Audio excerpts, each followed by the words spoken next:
Bonjour, je suis Guillaume, ingénieur patrimonial et créateur de contenu pour Bonjour Patrimoine. Et dans cette vidéo, on va voir comment le private equity peut être un super outil pour mettre en place une vraie stratégie patrimoniale.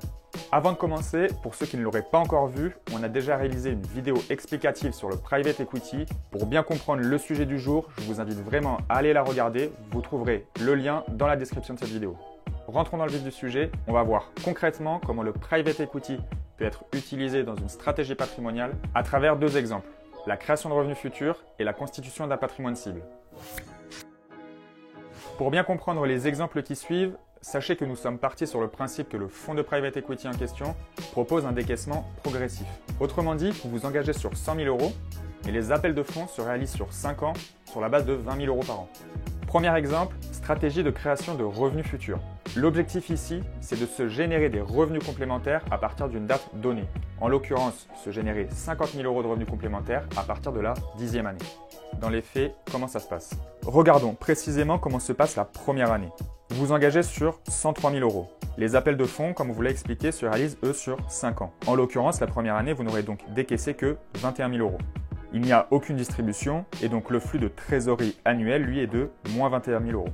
La deuxième année, on refait la même chose. On prend un engagement de 103 000 euros et donc on a un appel de fonds pour cette année-là de 21 000 euros. Et vous l'avez compris, on rajoute l'appel de fonds lié à la première année qui est également de 21 000 euros.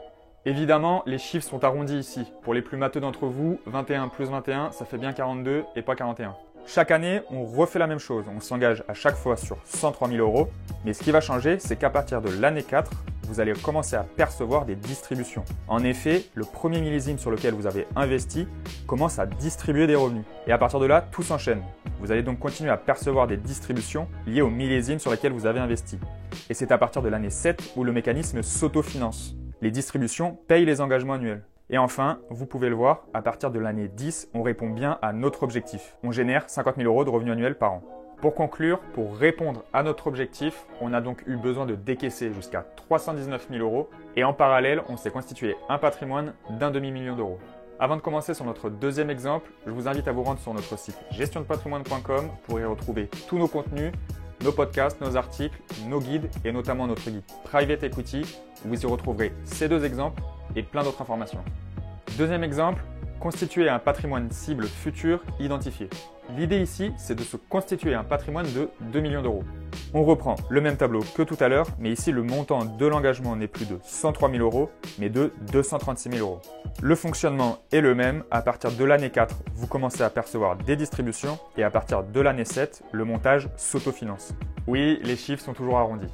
Et comme vous pouvez le voir, pour répondre à notre objectif de 2 millions d'euros à 20 ans, notre dernier engagement s'effectue à l'année 11. Ainsi, le dernier appel de fonds s'effectue à l'année 15 et à partir de l'année 16, il n'y a plus aucun appel de fonds. Et voilà, à partir de la 20e année, compte tenu du cash investi et de la valorisation des investissements, le capital atteint à terme est bien de 2 millions d'euros. Au final, pour atteindre notre objectif, il aura fallu décaisser au total 731 000 euros avant que le montage s'autofinance à partir de l'année 7. Voilà, j'espère que cette vidéo vous a plu. Pour nous soutenir, n'hésitez pas à liker et à vous abonner. Et si vous avez d'autres questions, rendez-vous dans l'espace commentaire de la vidéo. Et moi, je vous dis à très bientôt.